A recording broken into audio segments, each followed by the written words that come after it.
Los días miércoles anteriores habíamos estado aprendiendo acerca de la epístola a los Corintios, del apóstol Pablo a los Corintios, y las enseñanzas que llevan en estas epístolas. Y vamos a continuar ahora con el capítulo 3.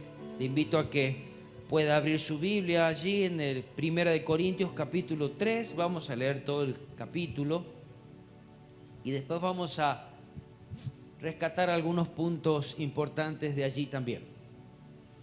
Todo es importante, pero algo vamos a aprender un poquito más.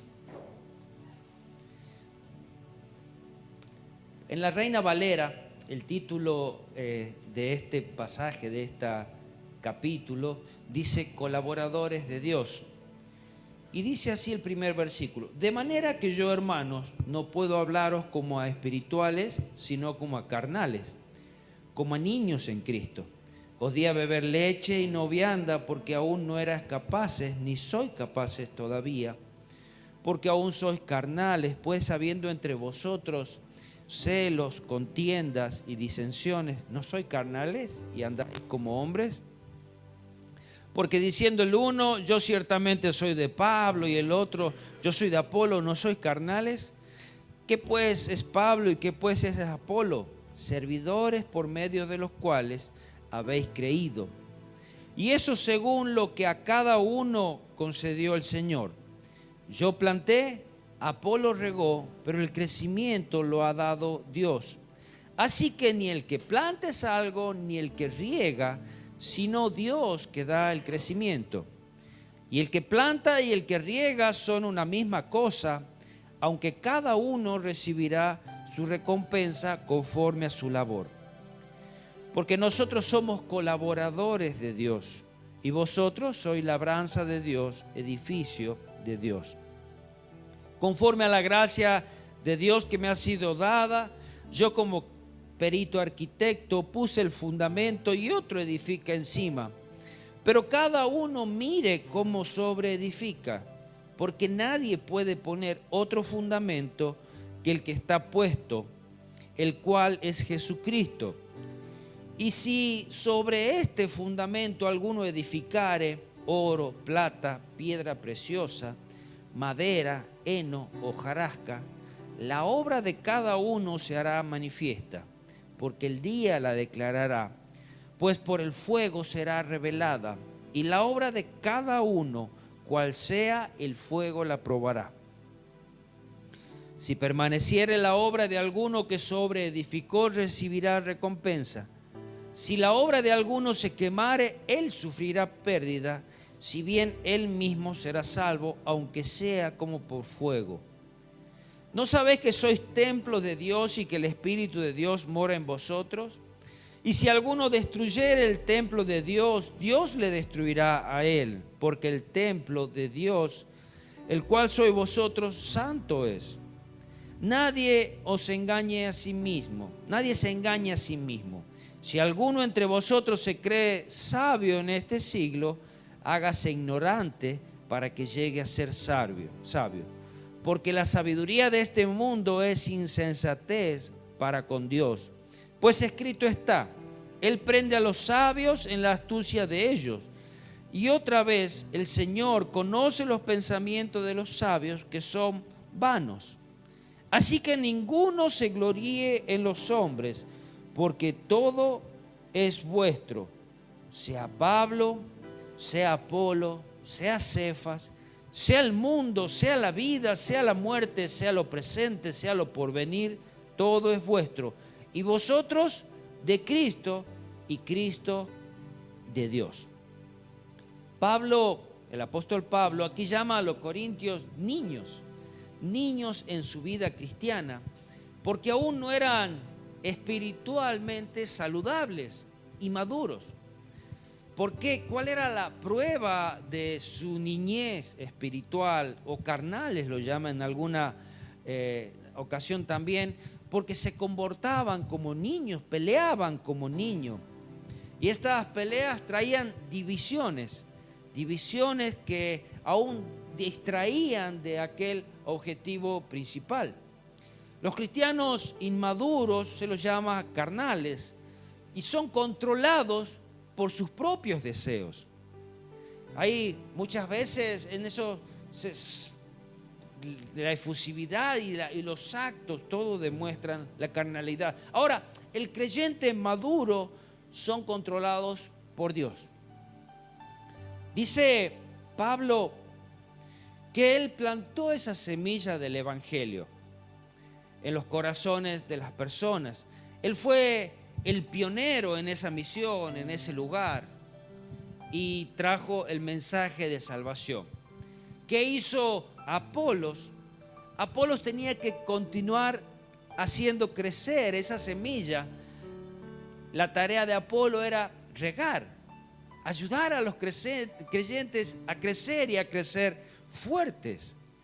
Pablo fundó esta iglesia y Apolo construyó sobre este fundamento. Vemos que hay dos clases, está hablando de dos clases de crecimiento. Acá uno es poner una semilla, regar y crece, y otro es de fundamento edilicio, donde se pone un fundamento y sobre esto se construye. Erróneamente los corintios habían hecho divisiones escogiendo a hombres.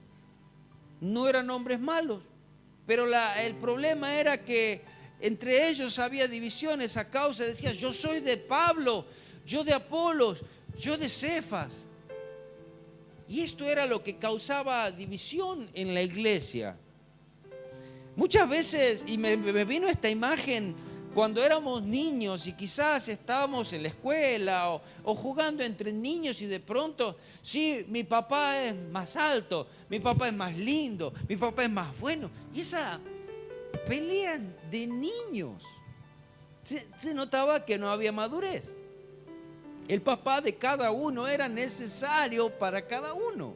Es verdad.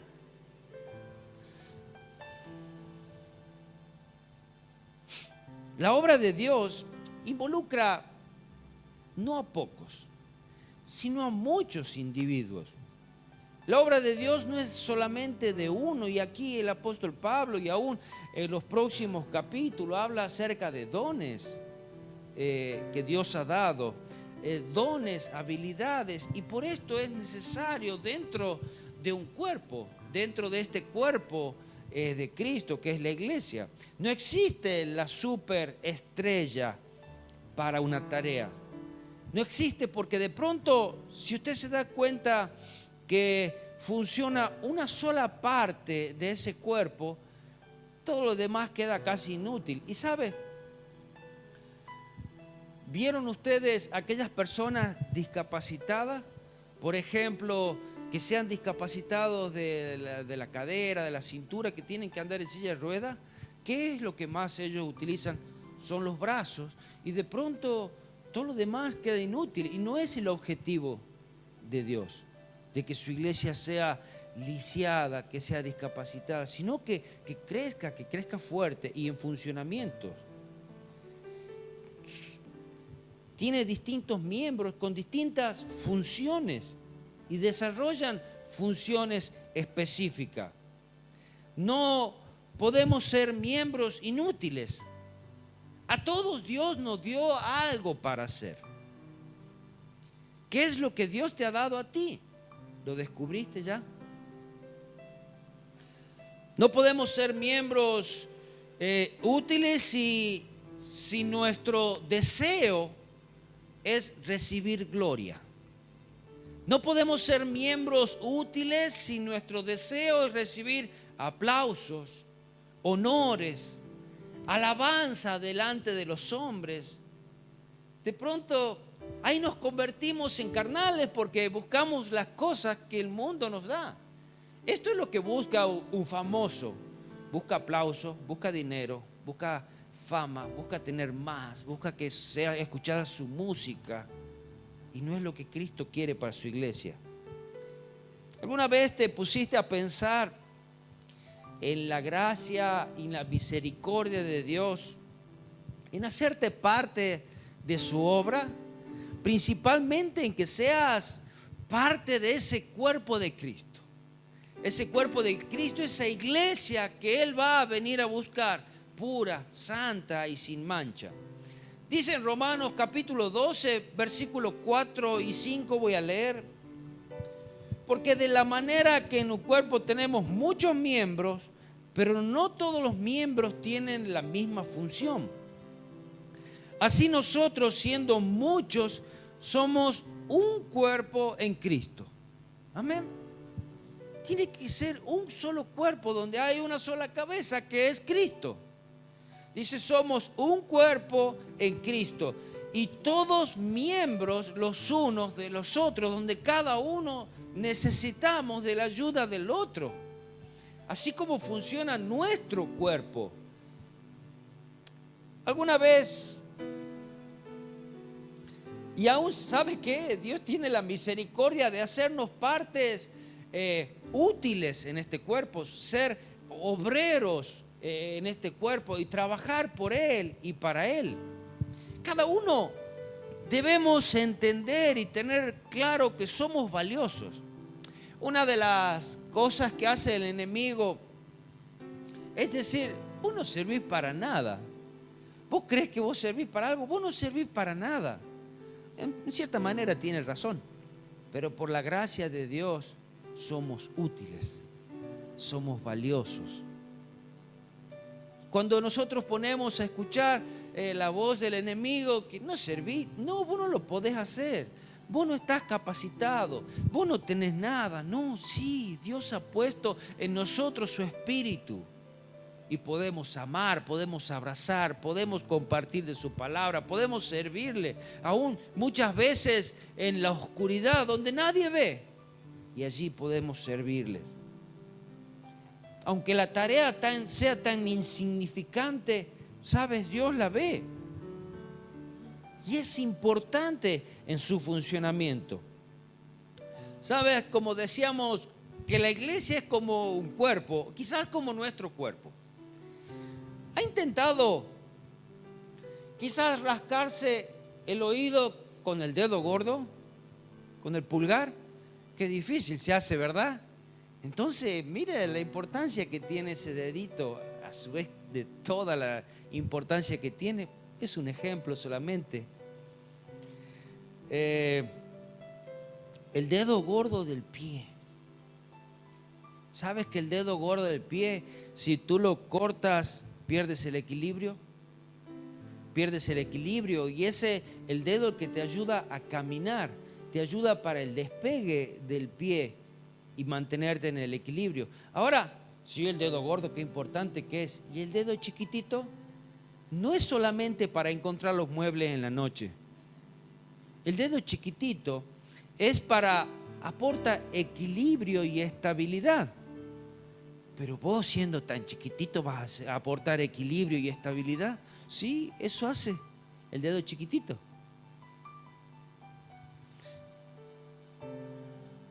Ahora, un dedo lastimado, por ejemplo el índice, quizás si lo tenían lastimado, ¿qué tal le fue cuando querían cortar con un cuchillo? ¿Qué tal le fue cuando querían abrir con una llave, utilizar una llave? ¿Cómo costaba? O cuando querían escribir, ahí se dieron cuenta la importancia que tiene también ese dedo. ¿Alguna vez se puso a pensar en la importancia que tiene el funcionamiento de cada uno de los órganos que tenemos nosotros? ¿O alguna vez se ha lesionado un tobillo y se dio cuenta que al poquito tiempo el otro también le dolía?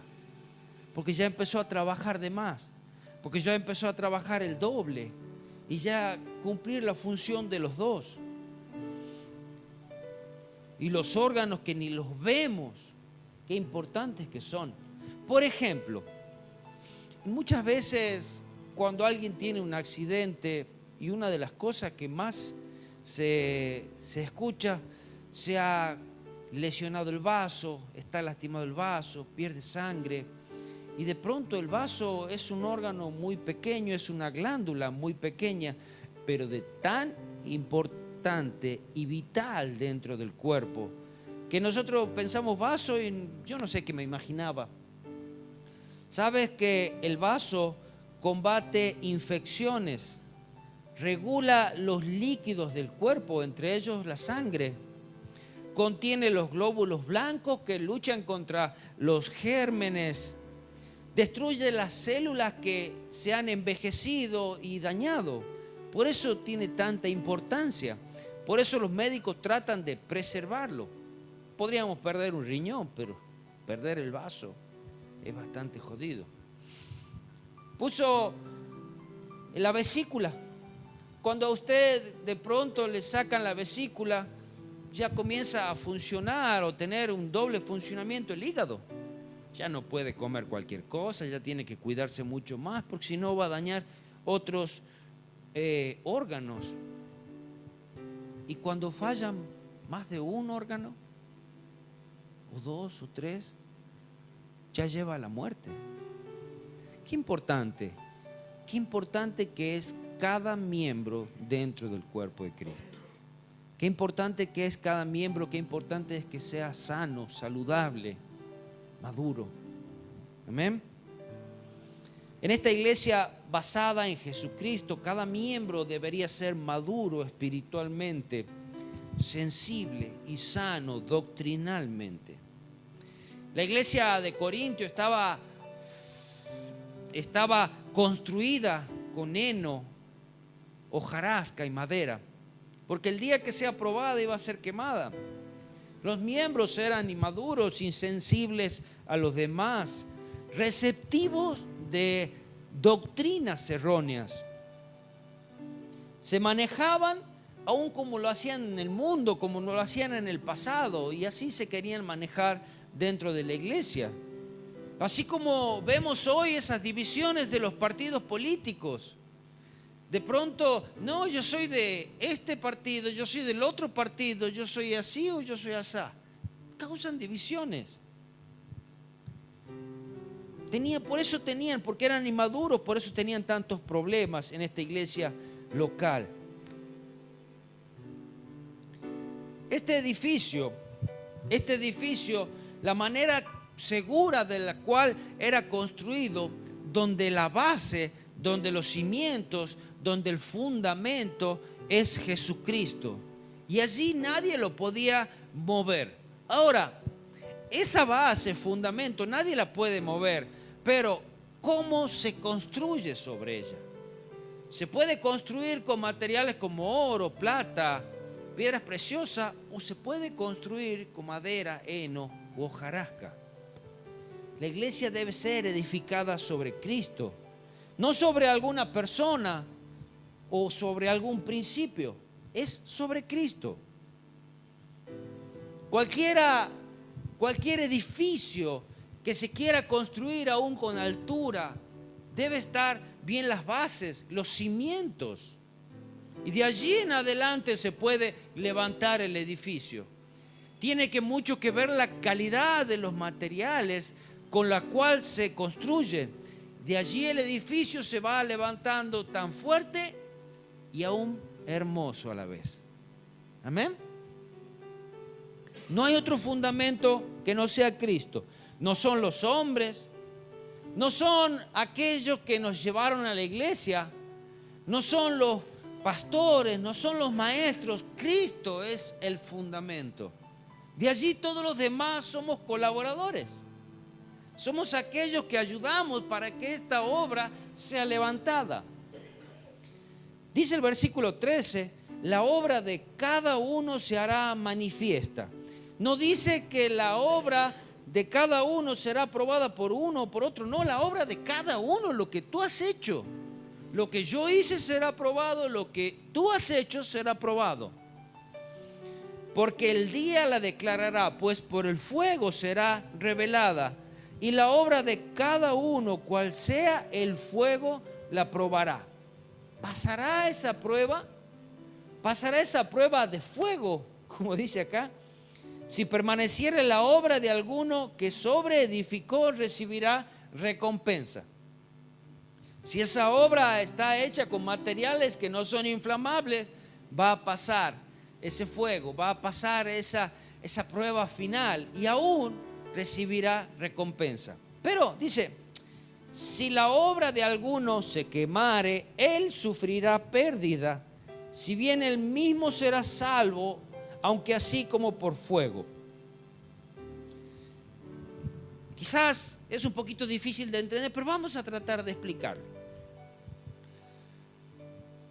Dios un día va a evaluar la obra de cada uno, de su ministerio, y la vida, el juicio será revelada. La verdadera obra de cada persona. Dios determinará si una persona fue fiel o no. El buen trabajo será recompensado, el trabajo infiel o inferior será descartado. Dice, el que edifica será salvo, aunque así como por fuego. Significa que el trabajador infiel será salvo. ¿Cómo es esto? Quizás la obra que yo he intentado hacer no sea fiel a Dios, pero Dios tendrá esa misericordia de salvarlo. Pero alguien dice, pero como alguien que se escapa de un edificio en llamas, todas sus posesiones, logros, se perderán. Dios tendrá quizás misericordia.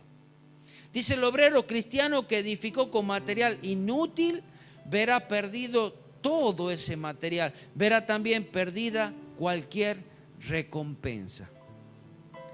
Entonces, ¿qué hacemos muchas veces? ¿Cómo edificamos? ¿Cómo trabajamos? ¿Para quién trabajamos? El servicio que ha dado gloria a Dios y bendición al hombre es el que recibirá recompensa. Es este que ha construido con oro, plata, piedras preciosas. Aquí tienen dos puntos de partida. ¿Cómo podemos saber cuando mi trabajo pueda ser recompensado o cuando mi trabajo está bien hecho? Doy honra y gloria a Dios en primer lugar. Y segundo, ese trabajo lleva bendición a los hombres, a mis hermanos. Ahora, si la bendición es solamente para mí, o si no doy gloria a Dios, si doy gloria a los hombres, o si doy gloria a mi vida, o yo busco la gloria de Dios, ese trabajo no será recompensado. Eso es construir con heno, madera o hojarasca. Será consumido. ¿Y qué también es estos materiales inútiles? Son las falsas doctrinas, doctrinas de hombres, sus propias doctrinas, tradiciones, sabiduría humana. Todas estas son materiales que no edifican, serán destruidos. Estamos para construir. Siempre estamos para construir, no para destruir. Dice Romanos 2, 5, 6, pero por la dureza y por tu corazón no arrepentido, atesora para ti mismo ira para el día de la ira y de la revelación del justo juicio de Dios, el cual pagará a cada uno conforme a ¿qué?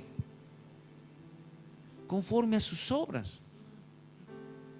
Debemos saber muy bien cómo sobreedificamos sobre ese fundamento que es Cristo.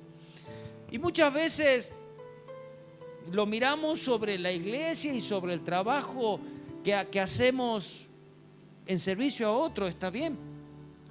Pero tu vida, ¿cómo sobreedificas con lo que Dios te ha dado? La salvación. ¿Cómo vas creciendo? ¿Cómo vas madurando? Una vez que esa obra se construye, podemos ver que esa obra se construye o se destruye. Según seamos niños, según seamos inmaduros, según seamos carnales, o vamos construyendo según nuestra espiritualidad o madurez. Ya lo hemos dicho, cada uno recibe una paga, una recompensa por su obra. Y no está hablando de la salvación aquí. Está hablando de una recompensa por lo que tú has hecho o por lo que has dejado de hacer. ¿Cuál crees que debe ser tu pago?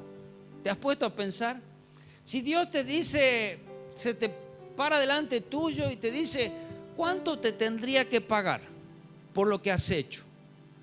O porque te tengo que pagar. ¿Cuál es tu recompensa por lo que has hecho? Y de allí quizás nos sale una pregunta, ¿realmente me lo merezco? ¿Realmente he sido fiel a Dios? ¿Realmente he honrado su nombre? ¿Realmente he servido a sus hijos? Lo hice con un corazón fiel, sincero. Mismo Jesús, en una de sus parábolas, hablaba de construcciones y de construir sobre la roca o construir sobre la arena. Aquella construcción que fue sobre la roca permaneció firme después de todas las tribulaciones y los vientos, y aquella construcción que estuvo fundada en la arena se destruyó. Aún nuestra propia vida es una obra en construcción. Cada día debemos ir creciendo, cada día debemos ir madurando, debemos ir construyendo ese templo de Dios, el cual es de Dios. Dice 1 Corintios 3, 17 y 16, ¿no sabéis que sois templos de Dios y que el Espíritu Santo mora en vosotros? Si alguno destruyere el templo de Dios, Dios le destruirá a él. O sea, ahora desde ese momento que tú has entregado tu vida a Cristo, tú le perteneces en su totalidad a Él. Ahora, ¿qué haces con tu vida? Dice, Dios le destruirá a él. Porque el templo de Dios, el cual sois vosotros, santo es. ¿Con qué construyes? ¿Con qué construyes? Amén. Y vamos a quedar ahí. Que Dios nos dé la capacidad, la sensibilidad, la madurez para seguir construyendo tanto esa iglesia que es su cuerpo, como seguir construyendo nuestras vidas en intimidad, en conocimiento, en amor a Dios, y desde allí servicio. Siempre se manifiesta la obra que Dios hace en nosotros, en lo que nosotros hacemos en nuestros hermanos. Siempre será reflejada nuestra vida con nuestros actos. Lo que nosotros hacemos, lo que nosotros decimos, de la manera que nosotros nos movemos, es íntimamente relacionada con nuestra vida en Dios. Amén. Señor Jesús, ayúdanos a serte fieles. Ayúdanos a madurar, ayúdanos a crecer, ayúdanos a servirte, Señor, con todo lo que somos, con todo lo que tú nos das. Señor, perdónanos por las veces que te hemos fallado, perdónanos por las veces que hemos aún tomado el lugar tuyo, perdónanos porque de las veces que no te hemos honrado a ti. Señor Jesús, perdónanos. Ayúdanos a serte fiel, ayúdanos a trabajar para ti, ayúdanos a crecer en conocimiento, en gracia. Señor, continúa tú haciendo también la obra que has comenzado un día en nosotros. Señor Jesús, hállanos fieles, Señor, y aún el día que podamos estar delante de ti y sean juzgadas nuestras obras, nos hallemos fieles a ti, Señor Jesús, y que la recompensa que tú nos des sea la adecuada a nuestras obras. Gracias por tu amor, gracias por tu misericordia, y sea tu nombre exaltado por sobre todas las cosas. Amén, amén y amén.